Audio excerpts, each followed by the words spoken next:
ओम शांति।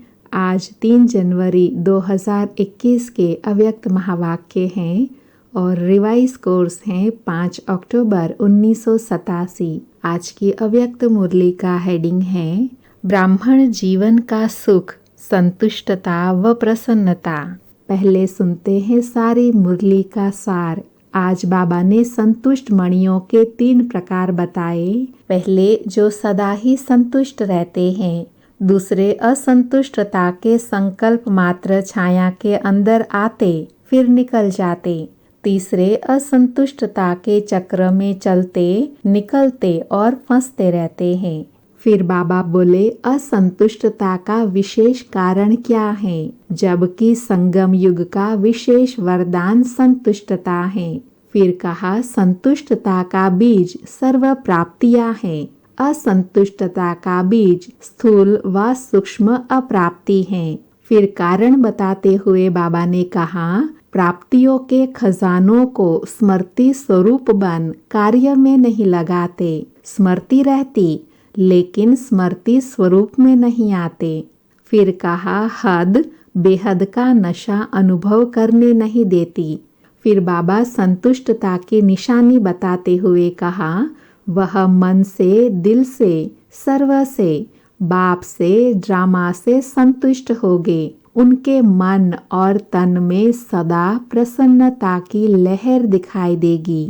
फिर बाबा ने प्रसन्न चित्त आत्मा की निशानी बताई। वह सदा निस्वार्थी और सदा सभी को निर्दोष अनुभव करेंगे।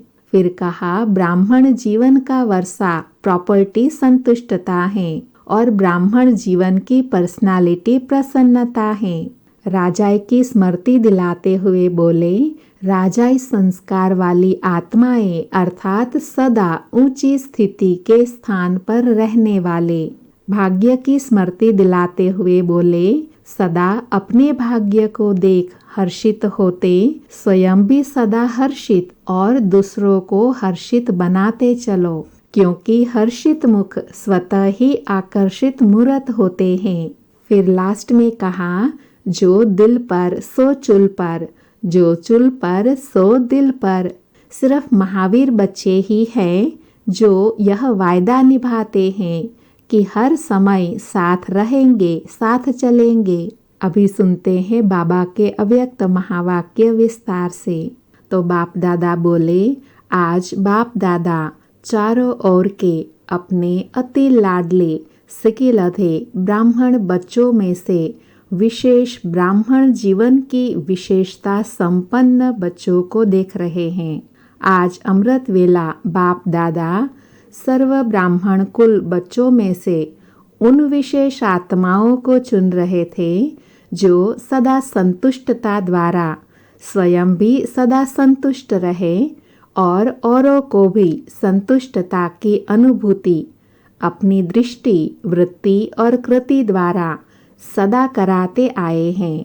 तो आज ऐसी संतुष्ट मणियों की माला पिरो रहे थे जो सदा संकल्प में, बोल में, संगठन में, संबंध संपर्क में, कर्म में संतुष्टता के गोल्डन पुष्प बाप दादा द्वारा अपने ऊपर बरसाने का अनुभव करते और सर्वप्रति संतुष्टता के गोल्डन पुष्पों की वर्षा सदा करते रहते हैं। ऐसी संतुष्ट आत्माएं चारों ओर में से कोई कोई नजर आई। माला बड़ी नहीं बनी, छोटी सी माला बनी। बाप दादा बार बार संतुष्ट मणियों की माला को देख हर्षित हो रहे थे, क्योंकि ऐसी संतुष्ट मणियां ही बाप दादा के गले का हार बनती हैं, राज्य अधिकारी बनती हैं और भक्तों के सिमरण की माला बनती हैं। बाप दादा और बच्चों को भी देख रहे थे जो कभी संतुष्ट और कभी असंतुष्ट के संकल्प मात्र छाया के अंदर आ जाते हैं और फिर निकल आते हैं, फंस नहीं जाते। तीसरे बच्चे कभी संकल्प की असंतुष्टता, कभी स्वयं की स्वयं से असंतुष्टता, कभी परिस्थितियों द्वारा असंतुष्टता, कभी स्वयं की हलचल द्वारा असंतुष्टता और कभी छोटी बड़ी बातों में असंतुष्टता। इसी चक्र में चलते और निकलते और फिर फंसते रहते। ऐसी माला भी देखी तो 3 मालाएं तैयार हुई। मणियाँ तो सभी हैं, लेकिन संतुष्ट मणियों की झलक और दूसरे 2 प्रकार के मणियों की झलक क्या होगी, यह तो आप भी जान सकते हो। ब्रह्मा बाप बार बार तीनों मालाओं को देखते हुए हर्षित भी हो रहे थे, साथ साथ प्रयत्न कर रहे थे कि दूसरे नंबर की माला की मणियाँ पहली माला में आ जाए।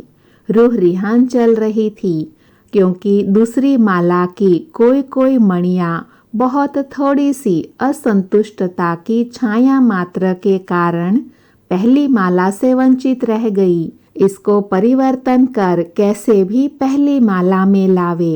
एक एक के गुण, विशेषताएं, सेवा सबको सामने लाते बार बार यही बोले कि इसको पहली माला में कर ले।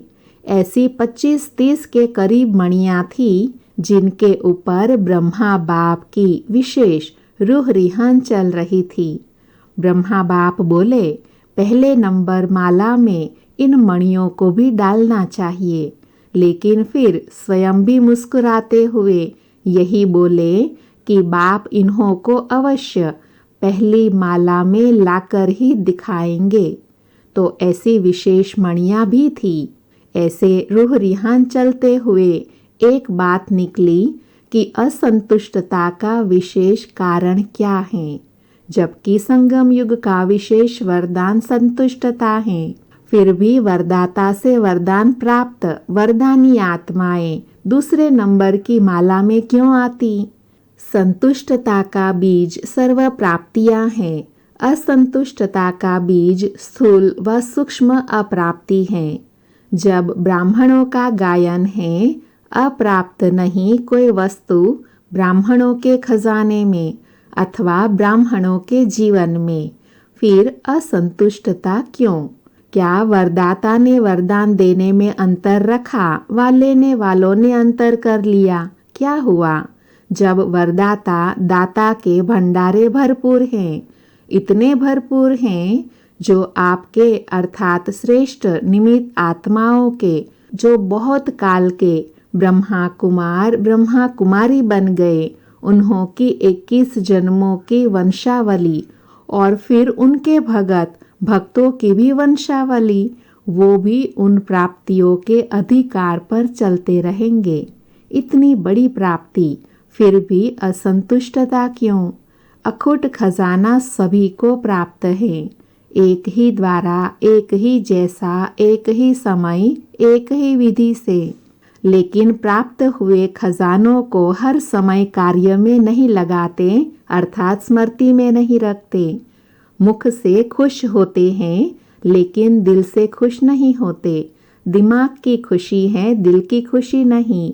कारण प्राप्तियों के खजानों को स्मृति स्वरूप बन कार्य में नहीं लगाते। स्मृति रहती, लेकिन स्मृति स्वरूप में नहीं आते। प्राप्ति बेहद की है, लेकिन उनको कहाँ कहाँ हद की प्राप्ति में परिवर्तन कर लेते हो। इस कारण हद अर्थात अल्पकाल की प्राप्ति की इच्छा बेहद की प्राप्ति के फल स्वरूप जो सदा संतुष्टता की अनुभूति हो, उससे वंचित कर देती है। हद की प्राप्ति दिलों में हद डाल देती है, इसलिए असंतुष्टता की अनुभूति होती है। सेवा में हद डाल देते हैं, क्योंकि हद की इच्छा का फल मन इच्छित फल नहीं प्राप्त होता। हद की इच्छाओं का फल अल्पकाल की पूर्ति वाला होता है, इसलिए अभी अभी संतुष्टता, अभी अभी असंतुष्टता हो जाती है। हद बेहद का नशा अनुभव कराने नहीं देता, इसलिए विशेष चेक करो कि मन की अर्थात स्वयं की संतुष्टता, सर्व की संतुष्टता अनुभव होती है। संतुष्टता की निशानी बाबा बता रहे हैं, वह मन से, दिल से, सर्व से, बाप से, ड्रामा से संतुष्ट होंगे। उनके मन और तन में सदा प्रसन्नता की लहर दिखाई देगी। चाहे कोई भी परिस्थिति आ जाए, चाहे कोई आत्मा हिसाब किताब चुकतू करने वाली सामना करने भी आती रहे, चाहे शरीर का कर्म भोग सामना करने आता रहे, लेकिन हद की कामना से मुक्त आत्मा संतुष्टता के कारण सदा प्रसन्नता की झलक में चमकता हुआ सितारा दिखाई देगी। प्रसन्नचित कभी कोई बात में प्रश्नचित नहीं होगे। प्रश्न है तो प्रसन्न नहीं। फिर बाबा प्रसन्नचित आत्मा की निशानी बता रहे हैं। वह सदा निस्वार्थी और सदा सभी को निर्दोष अनुभव करेगा। किसी और के ऊपर दोष नहीं रखेगा, न भाग्य के ऊपर कि मेरा भाग्य ऐसा बनाया, न ड्रामा के ऊपर कि मेरा ड्रामा में ऐसा पार्ट है, न व्यक्ति पर कि इसका स्वभाव संस्कार ऐसा है, न प्रकृति के ऊपर कि प्रकृति का वायुमंडल ऐसा है, न शरीर के हिसाब किताब पर कि मेरा शरीर ही ऐसा है। प्रसन्नचित अर्थात सदा निस्वार्थ निर्दोष वृत्ति दृष्टि वाले। तो संगम युग की विशेषता संतुष्टता है और संतुष्टता की निशानी प्रसन्नता है। यह है ब्राह्मण जीवन की विशेष प्राप्ति। संतुष्टता नहीं, प्रसन्नता नहीं तो ब्राह्मण बनने का लाभ नहीं लिया। ब्राह्मण जीवन का सुख है ही संतुष्टता प्रसन्नता। ब्राह्मण जीवन बनी और उसका सुख नहीं लिया तो नामधारी ब्राह्मण हुए व प्राप्ति स्वरूप ब्राह्मण हुए। तो बाप दादा सभी ब्राह्मण बच्चों को यही स्मृति दिला रहे हैं, ब्राह्मण बने अहो भाग्य। लेकिन ब्राह्मण जीवन का वर्षा प्रॉपर्टी संतुष्टता है और ब्राह्मण जीवन की पर्सनालिटी प्रसन्नता है। इस अनुभव से कभी वंचित नहीं रहना। अधिकारी हो। जब दाता वरदाता खुली दिल से प्राप्तियों का खजाना दे रहे हैं, दे दिया है, तो खूब अपनी प्रॉपर्टी और पर्सनालिटी को अनुभव में लाओ, औरों को भी अनुभवी बनाओ। समझा? हर एक अपने दिल से पूछे कि मैं किस नंबर की माला में हूँ। माला में तो है ही, लेकिन किस नंबर की माला में हूँ। अच्छा, आज राजस्थान और यूपी ग्रुप हैं। राजस्थान अर्थात राजाई संस्कार वाले, हर संकल्प में स्वरूप में राजाई संस्कार प्रैक्टिकल में लाने वाले अर्थात प्रत्यक्ष दिखाने वाले, इसको कहते हैं राजस्थान निवासी। ऐसे हो ना, कभी प्रजा तो नहीं बन जाते हो ना। अगर वशीभूत हो गए तो प्रजा कहेंगे, मालिक है तो राजा। ऐसे नहीं, कभी राजा कभी प्रजा नहीं, सदा राजाई संस्कार स्वतः ही स्मृति में हो। ऐसे राजस्थान निवासी बच्चों का महत्व भी है। राजा को सदैव सभी ऊंची नज़र से देखेंगे और स्थान भी राजा को ऊंचा देंगे। राजा सदैव तख्त पर बैठेगा, प्रजा सदैव नीचे। तो राजस्थान राजाई के संस्कार वाली आत्माएं अर्थात सदा ऊंची स्थिति के स्थान पर रहने वाले। ऐसे बन गए हो व बन रहे हो, बने हैं और संपन्न बनना ही है। राजस्थान की महिमा कम नहीं है। स्थापना का हेडक्वार्टर ही राजस्थान में है। तो ऊंच हो गए ना, नाम से भी ऊंच, काम से भी ऊंचे। ऐसे राजस्थान के बच्चे अपने घर में पहुँचे हैं। समझा? यूपी की भूमि विशेष पावन भूमि गाई हुई है। पावन करने वाली भक्ति मार्ग की गंगा नदी भी वहाँ है और भक्तों के हिसाब से कृष्ण की भूमि भी यूपी में है। भूमि की महिमा बहुत है। कृष्ण लीला जन्म भूमि देखनी होगी तो भी यूपी में ही जाएंगे। तो यूपी वालों की विशेषता है सदा पावन बन, पावन बनाने की विशेषता संपन्न। जैसे बाप की महिमा है पतित पावन, यूपी वालों की भी महिमा बाप समान है। पतित पावनी आत्माएं हो, भाग्य का सितारा चमक रहा है। ऐसे भाग्यवान स्थान और स्थिति दोनों की महिमा है। सदा पावन यह है स्थिति की महिमा। तो ऐसे भाग्यवान अपने को समझते हो? सदा अपने भाग्य को देख हर्षित होते, स्वयं भी सदा हर्षित और दूसरों को भी हर्षित बनाते चलो, क्योंकि हर्षित मुख स्वतः ही आकर्षित मूर्त होते हैं। जैसे स्थूल नदी अपने तरफ खींचती है ना, खींचकर यात्री जाते हैं। चाहे कितना भी कष्ट उठाना पड़े, फिर भी पावन होने का आकर्षण खींच लेता है। तो यह पावन बनने के कार्य का यादगार यूपी में है।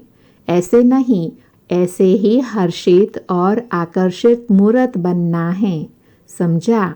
तीसरा ग्रुप डबल विदेशियों का भी है।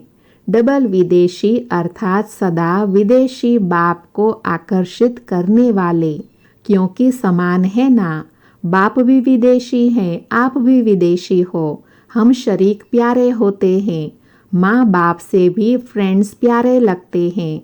तो डबल विदेशी बाप समान सदा इस देह और देह के आकर्षण से परे, विदेशी है, अशरीरी है, अव्यक्त है। तो बाप अपने समान अशरीरी अव्यक्त स्थिति वाले बच्चों को देख हर्षित होते हैं। रेस भी अच्छी कर रहे हैं, सेवा में भी भिन्न भिन्न साधन और भिन्न भिन्न विधि से आगे बढ़ने की रेस अच्छी कर रहे हैं। विधि भी अपनाते और वृद्धि भी कर रहे हैं।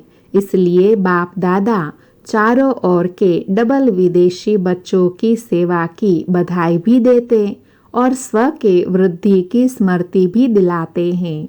स्व की उन्नति में सदा उड़ती कला द्वारा उड़ते चलो। स्व उन्नति और सेवा की उन्नति के बैलेंस द्वारा सदा बाप के ब्लेसिंग के अधिकारी हैं और सदा रहेंगे। अच्छा, चौथा ग्रुप है बाकी मधुबन निवासी। वह तो सदा है ही, जो दिल पर सो चुल पर, जो चुल पर सो दिल पर। सबसे ज़्यादा विधि पूर्वक ब्रह्मा भोजन भी मधुबन में होता। सबसे सिकिलधे भी मधुबन निवासी हैं। सब फंक्शन भी मधुबन में होते हैं। सबसे डायरेक्ट मुरलिया भी ज़्यादा मधुबन वाले ही सुनते। तो मधुबन निवासी सदा श्रेष्ठ भाग्य के अधिकारी आत्माएं हैं। सेवा भी दिल से करते हैं। इसलिए मधुबन निवासियों को बाप दादा और सर्व ब्राह्मणों की मन से आशीर्वाद प्राप्त होती रहती हैं।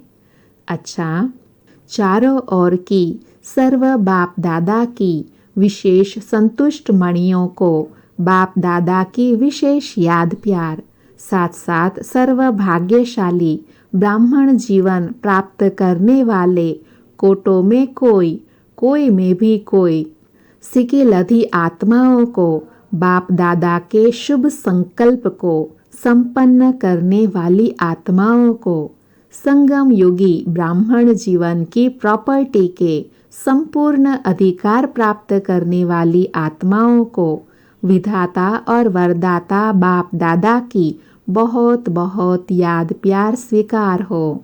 ऐसे संतुष्ट और भाग्यशाली संपन्न बनाने वाले बाप दादा को भी हम सभी बच्चों की ओर से याद प्यार और नमस्ते।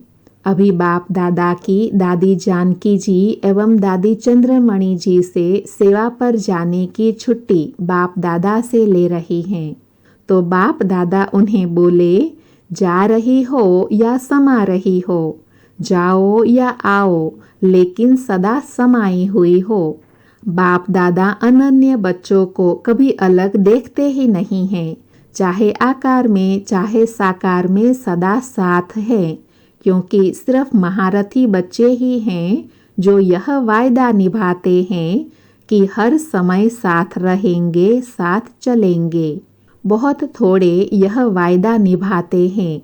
इसलिए ऐसे महावीर बच्चे, अनन्य बच्चे जहाँ भी जाते बाप को साथ ले जाते और बाप सदा वतन में भी साथ रखते हैं, हर कदम में साथ देते हैं। इसलिए जा रही हो, आ रही हो, क्या कहेंगे?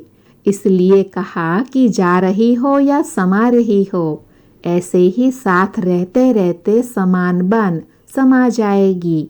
घर में थोड़े समय के लिए रेस्ट करेगी अर्थात परम धाम में साथ रहेगी। फिर आप राज्य करना और बाप ऊपर से देखेंगे, लेकिन साथ का थोड़ा समय का अनुभव करना। अच्छा। फिर दादिया बाप दादा को बोली, आज बाबा आपने कमाल की माला बनाई। फिर बाबा दादियों को बोले, आप लोग भी तो माला बनाते हो ना। माला अभी तो छोटी है, अभी बड़ी बनेंगी। अभी जो थोड़ा कभी कभी बेहोश हो जाते हैं, उन्हें थोड़ा समय में प्रकृति का व समय का आवाज़ होश में ले आएगा। फिर माला बड़ी बन जाएंगी। अच्छा, जहाँ भी जाओ बाप के वरदानी तो हो ही। आपके हर कदम से बाप का वरदान सबको मिलता रहेगा। देखेंगे तो भी बाप का वरदान दृष्टि से लेंगे, बोलेंगे तो भी वरदान लेंगे, कर्म से भी वरदान ही लेंगे। चलते फिरते वरदानों की वर्षा करने के लिए जा रही हो। अभी जो आत्माएं आ रही हैं, उनको वरदान की व महादान की ही आवश्यकता है। आप लोगों का जाना अर्थात खुले दिल से उन्हों को बाप के वरदान मिलना। अच्छा, आज बाबा ने वरदान दिया, बुद्धि रूपी पांव द्वारा इस 5 तत्वों की आकर्षण से परे रहने वाले फरिश्ता स्वरूप भव। स्पष्टीकरण है, फरिश्तों को सदा प्रकाश की काया दिखाते हैं। प्रकाश की काया वाले इस देह की स्मृति से भी परे रहते हैं। उनके बुद्धि रूपी पांव इस 5 तत्व की आकर्षण से ऊंचे अर्थात परे होते हैं। ऐसे फरिश्तों को माया व कोई भी मायावी टच नहीं कर सकते। लेकिन यह तब होगा जब कभी किसी के अधीन नहीं होंगे। शरीर के भी अधिकारी बनकर चलना, माया के भी अधिकारी बनना, लौकिक व अलौकिक संबंध की भी अधीनता में नहीं आना। आज का स्लोगन है, शरीर को देखने की आदत है तो लाइट का शरीर देखो, लाइट रूप में स्थित रहो। अच्छा, ओम शांति। थैंक यू बाबा, थैंक यू।